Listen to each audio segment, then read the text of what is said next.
di apa itu sekitar seluruh Makkah, diambil bukan seluruh Makkah, cuma diambil sekitar 9 orang dipilih.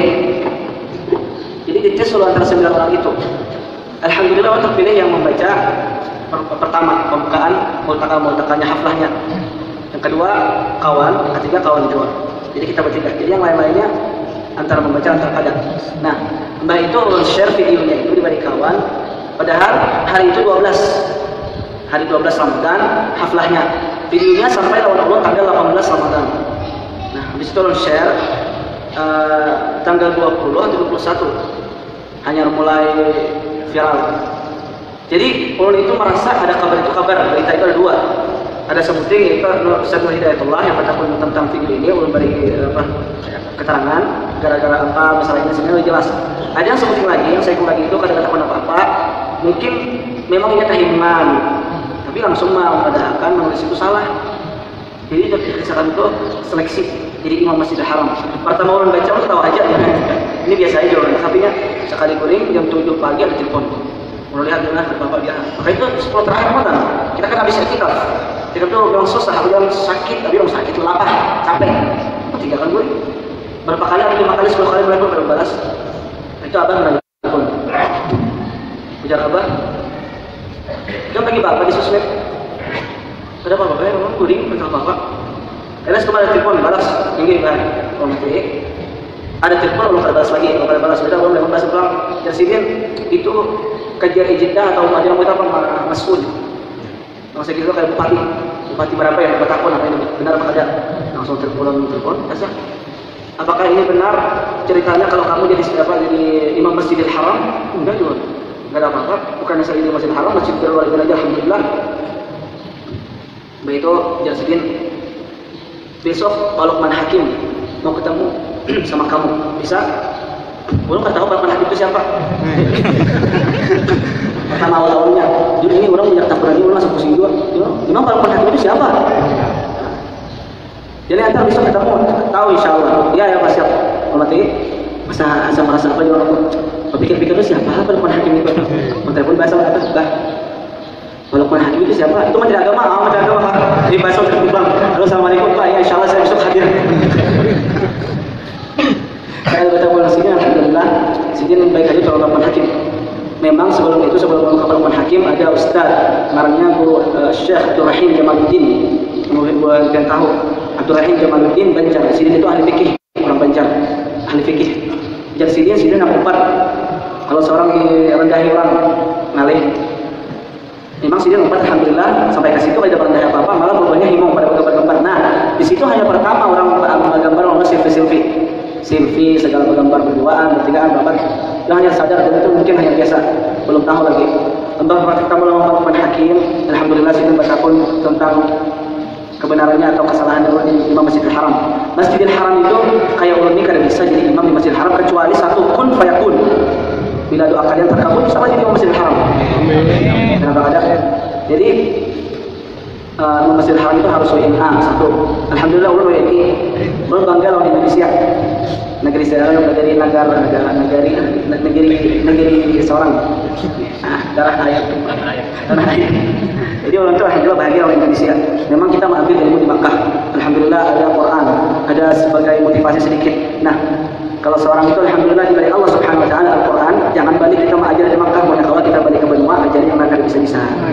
Nah, itu yang pikir Allah itu. Soalnya kalau di Makkah itu orang hafal Al-Qur'an itu berhampur, banyak. Kawan kayaknya aja hafal Al-Qur'an, kawan yang aja hafal Al-Qur'an. Seorang apa? Padahal mungkin buahnya lebih hebat lagi pada ulun. Nah, jadi ulun itu berpikir, alhamdulillah di Makkah itu, terusnya di Makkah di Arab Saudi itu ulama-ulama hafiz itu banyak, apalagi hafiznya banyak lagi. Masya Allah ya Allah. Nah, ulun berniat, berpikir insya Allah di suatu saat ulun ke Indonesia bila ada waktu ulun hendak mengajar di Indonesia aja, membagi ilmu di Indonesia kalau saya Arab Saudi. Malah dan ini punya beban banyak tahu tuh, banyak buahan Arab Saudi itu kadang-kadang kasinian buahnya, maulah pesantren, maulah majelis tahfiz. Karena di situ banyak sudah, di sini kurang. Tapi ulun berdoa semoga Allah Subhanahu wa taala memberi kita jalan untuk anak-anak bangsa Indonesia menghafal Al-Qur'an. Sampai insyaallah Indonesia ini sumber orang itu tertulis di suatu saat kalau Indonesia itu hafiz dan hafizannya banyak insyaallah. Nah, habis ketemu Pak Lukman Hakim, baik itu Sidin Bulik, tetamu daun konsulat jenderal konsulat Jeddah. Itu sidin pertama ulun undang ujar sidin Idul Fitri, sembahyang Idul Fitri pian yang khatibnya Syekh Ali Jabir. Alhamdulillah habis itu ulun alhamdulillah jalannya lancar lah, sembahyang semuanya sudah selesai. Berpikir hendak beli ke benua, lagi mencari cara beli ke benua ini kayak apa ceritanya, boleh kada. Alhamdulillah kada lawas ada telepon dari guru ulun yang pernah jadi Imam Masjidil Haram, itu adalah Syekh Dr. Hasan Abdul Hamid Bukhari. Itu pernah jadi Imam Masjidil Haram salat tarawih. Ujar sidin ada undangan, ada tiket untuk ke Jakarta. Itu tadi multaqa ulama. Alhamdulillah di situ nyaman juga tuh, tapi bukannya itu tiketnya itu cuma seminggu. Belum pikir-pikir juga kayak beli ke Banjar, masa ke Arab pulang harus ke Banjar. Malih minta bantuan bahannya, jagoan kalau nak bertemu keluarga, nak pertemuan, nak aja apa nak ke Banjar lah. Itu jagoannya berapa hendak? Sekitar 2 bulan lagi. Belum nggak mesti jalan. Keluarga itu berapa juga berhamur keluarga. Memang orang keluarga juga. Kalau kampung tuh memang keluarga itu besar, kandangan banyak, yang butuh bisa ke sini. Di situ Marina banyak, di kandangan tuh yang sana banyak, sepupu yang sana banyak. Alhamdulillah, bayar ulun sampai ke ulun ini ceritanya bila ke Banjar, jalan-jalan. Niat ulun jalan-jalan ke pesantren. Apa yang ada pesantren terima ulun masuk melihat sekalinya sampai ke Banjar, jadwal padat di mana-mana. Alhamdulillah itu namanya berkah rezeki seorang. Rezeki sampai kalau kita jangan menolak rezeki. Karena itu sudah dikasih Allah Subhanahu wa taala, sudah tertulis. Kadang-kadang kebanyakan orang rezeki sampai ditolak. Kita tolak sampai alhamdulillah terus. Jadi rezeki bila sampai ini jangan ditolak. Alhamdulillah, memang untuk kadang-kadang setelah hidayatullah Mama Dewi jual ada tunda aja bisa tahan kaina. Bila buahnya masih hendak tahan kaina. Maafkan ulun jika tahunnya kada datangi. Bukan ulun sombong, bukan ulun kada hendak, ulun tak garing sudah. Salismaan minum obatan hanya tahunnya. Kita ke Indonesia minum obat banyak. Yang buahnya suntik indah ya ulun. Yang mendampingi ulun aja, yang mendampingi ulun sampai suntik sudah. Apalagi yang seorangnya ini yang tukang baca ceramah atau di surat kesini ke sana. Yang 4 ulun itu garing-garing apalagi ulun. Ya alhamdulillah tapi ulun berjuang untuk membuat pian. Walaupun ulun sakit kayak apa, ulun kadang-kadang bertahan sedikit. Kecuali kalau sudah di ranjang rumah sakit ya minta maaf benar. Alhamdulillah itu memang cita-cita ulun untuk membagi motivasi dan membagi sedikit ilmu dalam perubahan pian. Kayak hidup jalan itu susah atau bahagia. Memang jalan itu kadang-kadang si asal itu udah Al-Quran hidupnya sukses belum tentu kita sukses jalan. Soalnya Al-Quran itu ada 2 jalan. Bila kita manfaatkan untuk kurang bermanfaat, alhamdulillah. Bila kita Al-Quran ini kita jalankan untuk bersombong-sombong mengalami jalannya. Soalnya kadang-kadang hafizul Quran masuk neraka. Hafizul Quran masuk neraka. Bukannya masuk surga. Karena apa? Karena takaburnya itu. Biar ini tuh dibanding orang punya hafal Al-Quran. Nah, majalah itu hendak mendengarnya itu dibanding orang aja. Oh, ini masya Allah Al-Quran, orang ini salahnya hebat, orang ini soalnya bagus, orang ini jalannya bagus, orang ini. Makanya orang kadang-kadang bila ada orang mau muji Allah itu sakit hati. Ada sakitnya benar, sakit. Mau yang muji di muka Allah, mujilah di belakang Allah ada bapak. Asal jangan dihahulu pun di belakang. Mau yang muji di belakang ada bapak, di muka Allah asal ada aku jangan betul. Semoga Allah Subhanahu wa taala menjaga jalan perjalanan orang ini. Kadang-kadang orang itu terlalu dipuji-puji, apalagi itu kenal. Bila kapalnya kenal sudah kayak orang sama hampir lawan presiden sama depan diri, kadang menjawab jawab, kadang masalah sendiri apa aja. Lawan kawan aja berubah, punya ulutnya alhamdulillah. Malah kawan-kawan jangan kawan sukses menjadi jadi presiden Indonesia nih ya. Tidak, bukan lagi dia presiden Indonesia. Biarlah yang lain yang hendak berjalan, yang lagi menentukan dokumen bisa jadi menteri agama atau menteri presiden, kadang ulun seadanya aja. Alhamdulillah ulun bisa di Al-Quran juga, bersyukur sama Allah Subhanahu wa taala. Siapa yang mau hafal Al-Quran 30 juz? Ketang.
walaupun kita 5 juz saja udah hafal dan kita mengamalkannya dengan yang baik, insya Allah kita sukses. 1 juz pun kita hafal, kita mengamalkannya dengan yang baik, insya Allah sukses. Kalau 30 juz, 1 juz saja bila kita mengamalkannya dengan yang baik, ada kita lapas Al-Quran itu, insya Allah lancar aja. Jangan berdoa, pada dikabulkan akhir-akhir bukannya dukun, mintaan, akhirnya minta dukun duit berapa, seorang dapat dosa banyak, di akhir belum tentu kemana, ngalih. Jadi benar seorang berdoa itu harus berpikir ada dua, bila kali dikabulkan Allah Subhanahu Wa Taala di dunia, harus ingat di akhirat insya Allah pahala kita banyak. Belum pernah dulu berdoa kali dikabulkan, teman guru, lu Ustaz ini berdoa kadang-kadang ingat apa dari Allah Subhanahu Wa Taala. Bicara Allah Subhanahu Wa Taala ini kadang-kadang kita berdoa, Allah nyaman mendengar doa kita.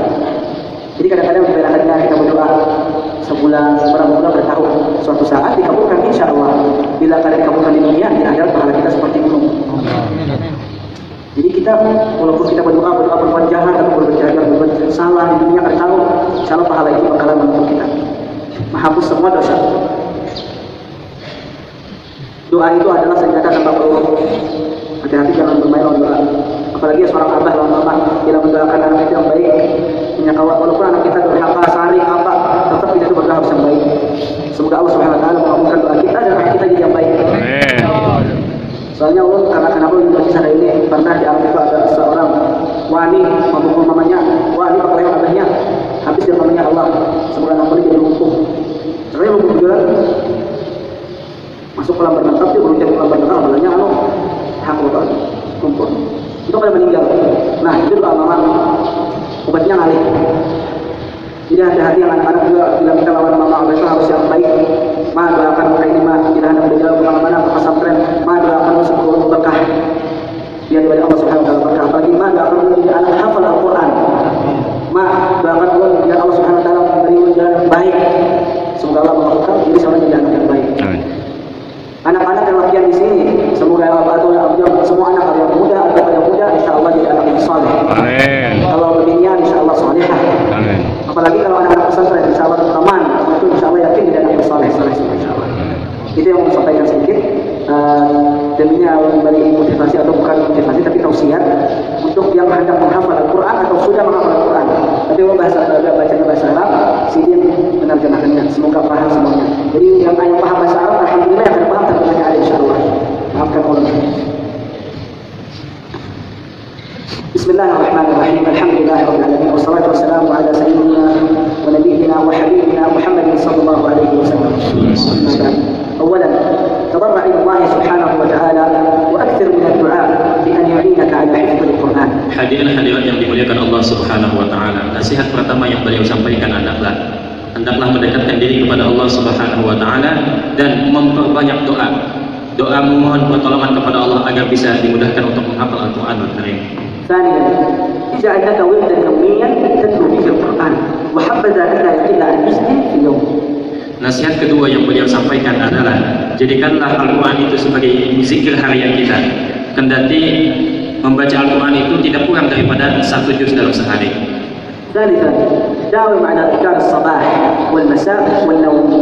Nasihat yang ketiga yang beliau sampaikan adalah istiqomahlah untuk senantiasa berzikir kepada Allah di waktu pagi, di waktu petang dan ketika hendak tidur. رابعا لا تتخلفن عن مجالس العلماء خاصة مجالس القراء إلا لبنا. Nasihat yang keempat yang beliau sampaikan adalah janganlah tinggalkan majelis-majelisnya para ulama, terlebih lagi majelis-majelis Al-Quranul Karim kecuali dalam keadaan uzur. Khamisan, ini lebih penting, nomor 5, lebih penting. Alaika bis-sahib alladhi yusa'iduka ala dzikrillah. Fa inna ba'd al-ashab idza da'awtuhu li tilawati al-Qur'an akhbaraka annahu yuridu al-insiraf li amrin ma. Nasihat yang kelima yang beliau sampaikan adalah hendaklah engkau mempunyai seorang teman, mempunyai teman yang gemar berzikir kepada Allah Subhanahu wa taala. Karena banyak sebagian orang-orang, sebagian teman bila mana diajak untuk membaca Al-Qur'anul Karim, untuk mentadabburi Al-Qur'anul Karim, mereka mencari-cari alasan untuk meninggalkannya. Sadisan, idza shallaita wara'a imam wa kunta tahfazu al-ayat allati yatluha fi as-salat faqid mustami'an la musahhihan. Nasihat yang keenam yang beliau sampaikan adalah bila mana engkau salat di belakang imam dan engkau hafal ayat yang dibaca oleh imam itu, maka jadilah sebagai pendengar yang baik, bukan atau yang membenarkannya. سابعا اعلم أن باب العلم هو حفظ القرآن وكل آية تحفظها باب مفتوح إلى الله تعالى وكل آية لا تحفظها أو تنسيتها باب مغلق. Nasihat yang ketujuh yang beliau sampaikan adalah, ketahuilah bahwasanya pintu ilmu itu adalah menghafal Al-Quranul Karim. Maka setiap ayat yang kita hafal itu merupakan menjadi pintu yang terbuka kepada Allah Subhanahu wa Ta'ala. Dan bila mana ada ayat yang tidak kita hafal atau kita lupakan, kita tinggalkan, maka itu akan menjadi pintu yang tertutup. ثامنا حافظ على الوضوء مع إحسانه عند قراءة القرآن. Nasihat yang kedelapan, jadikanlah wudhu itu istiqamah. Jagalah wudhu kita dengan sebaik-baiknya, terlebih ketika hendak membaca Al-Quran Al-Karim. Diperhatikan sekali. تاسعا المحافظة على الاستغفار والإكثار منه فإن نسيان القرآن من الذنوب وجاء في تهذيب التهذيب الحافظ بن حجر في ترجمة وكيع بن جراح الكوفي وهو أحد الأئمة الأعلام الحفاظ وقد كان الناس يحفظونه وهو يحفظ أيضا. قال علي بن خثرم رأيت وكيعا وما رأيت مثله كتابا قط إنما هو يحفظ فسألته عن دواء الحفظ قال ترك المعاصي ما جربت مثله للحفظ. Nasihat yang kesembilan yang beliau sampaikan adalah hendaknya kita senantiasa melazimkan istighfar dan memperbanyak istighfar, karena lupa akan Al-Quran itu merupakan bagian daripada dosa. Dan disebutkan di dalam kitab Tahzibut Tahzib karya Hafiz Ibnu Hajar ketika menjelaskan tentang biografi Waqi' bin Jarrah Al-Kufi, yaitu seorang daripada imam yang menghafal Al-Quran. Beliau, orang-orang banyak yang menghafal Al-Quran dan tentu beliau juga menghafal Al-Quran. Qala Ali, berkata Ali bin Farsar, aku telah melihat Waqi', bila mana aku melihat Waqi', dia tidak membawa kitab apa-apa saja, tidak membawa Al-Quran, akan tetapi dia telah hafal Al-Quranul Karim seutuhnya. Maka aku bertanya kepada si Waqi' tentang obat hafal itu supaya cepat hafal kayak apa. Maka Imam Waqi' mengatakan tarkul ma'asi, meninggalkan maksiat. Sungguh aku telah mencoba untuk meninggalkan maksiat, maka hafalanku menjadi kuat. Aisyah, ini penting juga yang disebut. Aisyah, احذر من الغرور بما تحفظ من كتاب الله وتعلم القرآن وليكن تعلمك للقرآن ابتغاء ما عند الله واكتساب الخشية والسكينة والوقار لا للاستكبار. Nasihat yang ke-10 yang beliau sampaikan adalah, jauhilah daripada sifat sombong, jauhilah daripada sikap sendirian, terlebih lagi kepada seorang yang hafizul Quran, yang mempelajari Al-Quran. Maka jadikanlah motivasi kita, dorongan kita untuk mempelajari Al-Quran itu semata-mata hanya mencari keridhaan Allah Subhanahu wa Ta'ala, dan senantiasa untuk mendekatkan diri kita lebih takut kepada Allah Subhanahu wa Ta'ala dan mencari ketenangan, bukan untuk mencari agar diri kita ini dianggap besar, untuk bersombong-sombong dan lain sebagainya. 11. اعلم أخي أن حفظ القرآن نعمة عظيمة على الحافظ لكتاب الله تستحق الشكر حيث يكون القلب آمنا. Nasihat yang ke-11 yang beliau sampaikan adalah, ketahuilah wahai saudaraku, sesungguhnya menghafal Al-Quran itu adalah merupakan nikmat yang besar bagi seorang penghafal Al-Quranul Karim. Maka seyogianya dia bersyukur kepada Allah Subhanahu wa Ta'ala dengan hati yang menggembirakan. Jadi nasihat-nasihat ini walaupun sedikit tapi banyak yang faedahnya itu, artinya itu banyak. Bila kita hendak menghafal Al-Quran, istighfar banyak. Bila kita hendak membaca Al-Quran, kita harus ada ihsannya, yang baiknya. Bila kita hendak menghafal Al-Quran, kalau kita kuat jangan sampai sombong. Bila kita banyaklah, yang ada yang merekam videonya, ada yang mendengar, yang tulis. Yang penting juga kawan. Kalau kawan kita baik, kita bakalan baik. Misalkan kita berjalan yang anak yang soleh-soleh, insya Allah kita jadi soleh. Bila kita berjalan yang kurang, kada baik, kada jelas, meminum orangnya atau mabuk atau apa, hati-hati diwarnai orang. Seorang juga kada, kecuali mana seorang hebat mewarnai Tuhannya. Itu mukjizat. Tuhannya mabuk-mabukan, Tuhannya apa orang teler-teler apa ya, obat-obatan. Seorang hebat mewarnai Tuhannya jadi saleh, itu lebih bagus. Itu dijamin Allah Subhanahu wa Ta'ala, insyaallah pahalanya banyak. Soalnya kita memasuki orang itu jadi saleh. Bukannya kita empat, jadi kita jadi seorang minum hak. Itu berarti diwarnai orang lah, diwarnai orang. Makanya punya kawan kita berjalan cari yang kawan-kawan yang soleh-soleh, bukan solehah-solehah lelakian. Jangan solehah jangan aja. Bagian jangan solehah, lelakian soleh. Ini jadinya melihat dunia solehah-solehah, ini apa jadi soleh? Itu lagi solehah, lagi soleh, salah itu. Nah, ya, terima kasih banyak sudah mendengar beberapa tausiah. Ini yang memberikan tausiah sedikit, insyaallah manfaatnya banyak untuk kebahagiaan. Jangan kalian tadi pertama, bila kita berniat dengan lillahi